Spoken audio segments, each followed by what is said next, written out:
Hello, जय जफनीन। आप सबका मेरे खुद के चैनल एस्ट्रो अयति में बहुत बहुत स्वागत है। मैं हूं अनुज्ञा जैन और ये जो मैं अभी बहुत टाइम से कुछ वीडियोस बना रही हूं जुपिटर ट्रांजिट पे, ये वीडियो भी उसी पे ही आधार है। अब मैं इस वीडियो में मैंने इससे पहले वाला जो वीडियो बनाया है वो ये बताया कि इंडिया पे ग्लोबली क्या इम्पैक्ट आप लोग को देखने को मिलेगा इस जुपिटर ट्रांजिट का। ये मैंने बनाया है कि किस किस चीज़ में या किस किस सेक्टर्स में आप लोग को राइज देखने को मिलेगा इस टाइम पे। ठीक है, जैसे आप लोग को देख रहे हैं अभी मार्केट बहुत डाउन जा रहा है तो लोग एक्सपेक्टेशन करके कि कब अप होगा या किस सेक्टर्स में अप होगा। तो ये सब चीज़ें हैं जो अब आप लोग को देखने को मिलेगी। देखो, सबसे पहले मैं अगर मैं बात करूं जो पॉजिटिव इम्पैक्ट शेयर मार्केट में जो जा सकता है इस टाइम पे, वो है कि जितने भी इन्वेस्टर्स हैं, ठीक है, जो चाहे वो बिल्डिंग्स प्रॉपर्टी में इन्वेस्टर्स जो शायद शेयर मार्केट में इन्वेस्टर हो, अब टाइम है 49 डेज का कि इस सेक्टर्स में आप लोग को ज़रूर ग्रो करते हुए मिलेगा। जैसे निफ्टी है, सेंसेक्स है, ये सब चीज़ें आपकी बढ़ेंगी। प्रॉपर्टी आपकी राइज होने वाली है, तो ये कैपिटल इनफ्लो आपका बढ़ने वाला है। तो ये सब चीज़ें जो ये आप लोग का बिल्कुल पॉजिटिव साइड जाएगी इस जुपिटर के ट्रांजिट में। दूसरी चीज़ जो है वो रियल स्टेट ज़रूर बढ़ने वाले हैं, हाउसिंग डिमांड्स बढ़ने वाली, इंफ्रास्ट्रक्चर बहुत बढ़ने वाला है, प्रॉपर्टी रिलेटेड चीज़ें शेयर मार्केट में बिल्कुल गेन के साइड जाने वाली है। अगर आप लोग कोई इन्वेस्टर हो अगर प्रॉपर्टी का, तो आप लोग की भी इस समय बहुत ज़्यादा चांदी चांदी होने वाली है। ठीक है, नेक्स्ट है आपका डोमेस्टिक डिमांड बहुत बढ़ने वाली है, कंज्यूमर गुड्स है, यूटिलिटीज़ है, होम एंड फैमिली इंफ्रास्ट्रक्चर है, तो इस पे भी अब बहुत ज़्यादा डिमांड आप लोग को देखने को मिलेगी। एक और है जो सबसे ज़्यादा इंपॉर्टेंट पॉइंट है, बैंकिंग सेक्टर्स में या फाइनेंशियल सेक्टर्स में भी बहुत ज़्यादा क्रेडिट ग्रोथ देखने को मिलेगी और कैपिटल इन्फ्यूजन जो है वो आपका बहुत ज़्यादा इस टाइम पे इम्प्रूव होने वाला है। क्योंकि ऑलरेडी जो आप देख रहे हो कि बैंकिंग सेक्टर्स में बहुत ज़्यादा एनपीएस हो रहे हैं और बहुत हालत ख़राब है, बट अब वो सब रिकवर होने वाले इन 49 डेज़ में और चीज़ें इंप्रूव होगी। हाँ देखो, 100% इस 49 डेज़ में नहीं होंगी क्योंकि ये एक ट्रायल है। इसकी जो पिक्चर है वो नेक्स्ट ईयर 1 ईयर में जब मिलेगी तब इसका पूरी चीज़ें आप लोग को देखने को मिलेगी। ये है कि इसमें चीज़ें एक स्टार्ट के तरफ जाएंगी। ठीक है, तो ये चीज़ें आप लोग को ज़रूर देखने को मिलेगी।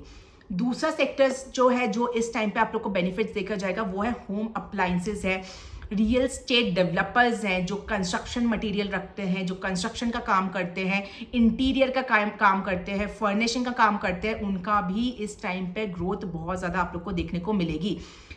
कंज्यूमर गुड्स है, एफएमसीजी है, स्पेशली जो केटरिंग का काम करते हैं, हाउस होल्ड का काम करते हैं, फैमिली यूसेज का काम करते हैं, उनका भी सेक्टर्स इस समय ऊपर बिल्कुल जाने के चांसेस है।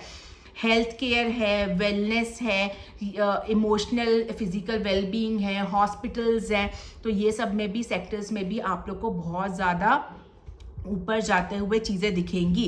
तो ये सब चीज़ें हैं जो बहुत ज़्यादा अब ग्रो आप लोग करते हुए दिखेंगे। इंफ्रास्ट्रक्चर है, रेसिडेंशियल एरियाज़ हैं, उसमें बहुत इंप्रूवमेंट दिखेंगी। रोड्स वगैरह अब बहुत ज़्यादा सही होने लग जाएंगी। सोशल इंफ्रास्ट्रक्चर जो है जहाँ पे जो मतलब जो क्योंकि वाटरी साइड में आ रहा है तो वाटर से रिलेटेड वाटर है, सैनिटाइजेशन सैनिटेशन से आपका, ठीक है, तो ये सब चीज़ें बहुत ज़्यादा इम्प्रूव्ड वे में अब चीज़ें होने लग जाएंगी। ठीक है, थर्ड है जो सबसे ज़्यादा इम्प्रूव है कि आईपीओ बहुत इंक्रीमेंट में आने वाले हैं। ठीक है, ग्रोथ सेक्टर बहुत होने वाला है। ठीक है, आईपीओ में जो लोग लगाए हुए हैं, अगर बहुत टाइम से आप लोग का डाउन जा रहा था आईपीओ, तो अब चांसेस है कि आईपीओ आप लोग का बढ़ेगा, डेफिनेटली बढ़ेगा। ठीक है,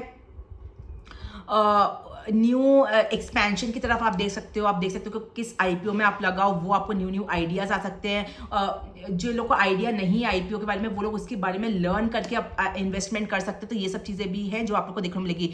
जो वेंचर कैपिटल्स है उसमें बहुत ग्रोथ मिलेगी। जो प्राइवेट इक्विटी है, ठीक है, जो कंज्यूमर रिलेटेड है, होम है, वेलनेस है, तो इन सब चीज़ में बहुत ज़्यादा इंप्रूवमेंट आपको देखने को मिलेगा। हाँ देखो, एक और बहुत इंपॉर्टेंट जो शेयर मार्केट है ना, जो चीज़ें जो सेक्टर्स मैंने आप लोग को बताए हैं, जैसे प्रॉपर्टी रिलेटेड है, व्हीकल्स के कुछ जो कंपनीज हैं आपके, ठीक है, और मैं बोलूँगी जो हेल्थ केयर्स हैं, एजुकेशन डिपार्टमेंट से रिलेटेड है, तो इन सब चीज़ें जो मैंने सेक्टर्स आप लोग को, आप पूरा मेरे वीडियो देख सकते हैं, जो भी सेक्टर्स बताए उससे रिलेटेड जो भी शेयर्स के हैं ना, वो चीज़ों के डिमांड बढ़ने की संभावना बहुत ज़्यादा हाई है इन 49 डेज में।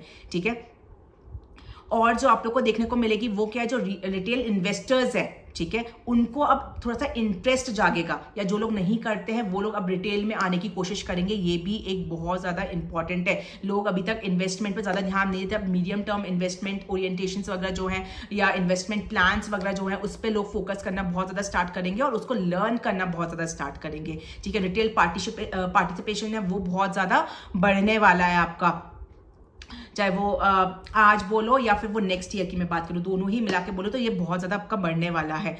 हाँ, थोड़ा सा रिस्क आप लोग को सोच समझ के लेना है। ओवर रिस्क या ओवर स्पेंडिंग करोगे तो वो थोड़ा सा आप लोग को दिक्कत में डाल सकता है, तो उस चीज़ को लेके थोड़ा सा आप लोग को ध्यान देना पड़ेगा। ज़्यादा रिस्क नहीं लेना, ठीक है। ग्रोथ को, क्योंकि जुपिटर कोई राहु जैसा प्लैनेट नहीं है कि बल्क में एकदम से दे दिया, ऐसा नहीं, धीरे धीरे करके ही देता है जुपिटर, तो इस चीज़ का आप लोग को ध्यान बिल्कुल रखना पड़ेगा। एक और बहुत इंपॉर्टेंट चीज़ है जिसको हम लोग डिनाई नहीं कर सकते, क्योंकि ये जुपिटर अभी आपका 49 डेज के बाद है, उसके बाद वो मतलब इसमें रेट्रोग्रेड भी होगा, तो रेट्रोग्रेड के टाइम पे हो सकता है कुछ पुरानी स्कीम्स हैं या आपने कोई पुराने इन्वेस्टमेंट किए हैं वापस से आप लोग उसको रीसर्फेस करो या वापस से उसको उठा के देखो या रिकरेक्ट कर सकते हो, रीविजिट कर सकते हो उन स्कीम्स को, तो वो भी आप लोग को देखने को मिलेगा, जिससे कि आपका जाते जाते ये गेन्स और बढ़ा के जाएगा। क्योंकि क्या होता है ना, जब हम लोग गलती को इंप्रूव करते हैं तो चीज़ें इंक्रीमेंट की तरफ जाती हैं, तो वो सब चीज़ें भी हैं जो आप लोग को देखने को मिलेंगी। एक चीज है ओवर इवैल्यूएशन या स्पेक्युलेशंस भी आप लोग कर सकते हो, तो वो चीज़ थोड़ा सा आपको है, क्या होता है ना कि हम लोग ओवर स्पेंडिंग कर देते हैं, ओवर बॉट कर लेते हैं चीज़ों को, चाहे वो स्टॉक मार्केट में हो चाहे आईपीओज में हो, हम नहीं सोचते फिर भी हम लोग ज़्यादा उसमें पैसा लगा देते हैं। तो थोड़ा सा जितना आप लोग का जिस सेक्टर्स में मैंने बोला है उसी सेक्टर्स में लगाने की कोशिश करिएगा, इधर उधर सेक्टर्स में लगाने की कोशिश मत करिएगा, नहीं तो वो आप लोग को फिर उतना ज़्यादा प्रॉफिट नहीं देगा, क्योंकि जुपिटर एक्सॉल्टेड हो रहा है, तो जुपिटर से रिलेटेड जो भी चीजें हैं ना वो इंप्रूवमेंट की तरफ में जाएंगी। ये आप लोग को बहुत ज्यादा ध्यान में रखना पड़ेगा, ठीक है। इन्फ्लेमेशन बहुत ज़्यादा बढ़ सकता है, इंटरेस्ट रेट्स भी इंप्रूव हो सकते हैं, क्योंकि डिमांड बढ़ेगी तो डिमांड एंड सप्लाई का गेम होता है पूरा, तो डिमांड बढ़ेगी तो हर एक चीज़ का इंप्रूवमेंट इंक्रीमेंट होगा आपको। कैपिटल फ्लो अब बहुत ज़्यादा अच्छा हो जाएगा, लेकिन इसी वजह से थोड़ी टेंशन्स भी, जियोपॉलिटिकल टेंशन्स भी आपकी बढ़ सकती हैं, तो ये सब चीज़ हैं जो आप लोग को देखने को बिल्कुल मिल सकती हैं, ठीक है। और मैं अगर बोलूँ इस टाइम पे तो एक्सपोर्ट है, कमोडिटी जो है, ये सब चीज़ें, मेटल्स है, माइनिंग है, ये सब चीज़ें हैं, इसमें थोड़ा सा लैग रहेगा। क्यों? क्योंकि ये सब चीज़ें जो है ये आप लोग का सैटर्न से डिकोड होता है, मेटल्स है, माइनिंग, तो इस सेक्टर्स में थोड़ा सा डाउनफॉल रहेगा। तो मैं बोलूँगी कि इस सेक्टर्स में थोड़ा सा आप इन्वेस्टमेंट मत करिएगा। जो सेक्टर्स मैंने आप लोग को बताया उस सेक्टर्स में अगर आप लोग इन्वेस्टमेंट करोगे तो आप लोग के लिए बेनिफिशियल रहेगा, ठीक है। टाइमिंग फेजेस मैं बता देती हूँ, ये 18 अक्टूबर से 5 दिसंबर तक के लिए ये ट्रांजिट हो रहा है, जब ये सब चीज़ें पॉजिटिव चीज़ें या ऑप्टिमिज्म वाली जो चीज़ें हैं ये सब आप लोग को देखने को मिलेगी। उसके बाद ये रेट्रोग्रेड होकर वापस से जेमिनी में आएगा, ठीक है। तो उस समय वापस से चीज़ें थोड़ी सी डाउनफॉल की तरफ जा सकती हैं, फिर उसके बाद नेक्स्ट ईयर से वापस से ये 1 ईयर के लिए पूरा ट्रांजिट आप लोग को देखने को मिलेगा, जब आप लोग को ये सब चीज़ों की पूरी पिक्चर देखने को मिलेगी, ठीक है। तो ये चीज़ें मैंने बता दी, जो लोग शेयर मार्केट में, आईपीओ वगैरह में या कहीं पे भी इन्वेस्टमेंट में बहुत ज़्यादा रखते हैं, इंटरेस्ट रखते हैं, तो ये 49 डेज आप लोग के लिए बहुत ज़्यादा इंपॉर्टेंट है। ज़रूर इसमें इन सब सेक्टर्स में आप लोग इन्वेस्टमेंट करिएगा, तो आपको बिना प्रॉफिट दिए तो ये वाला ट्रांजिट आप लोग को नहीं जाएगा, ठीक है। Thank you.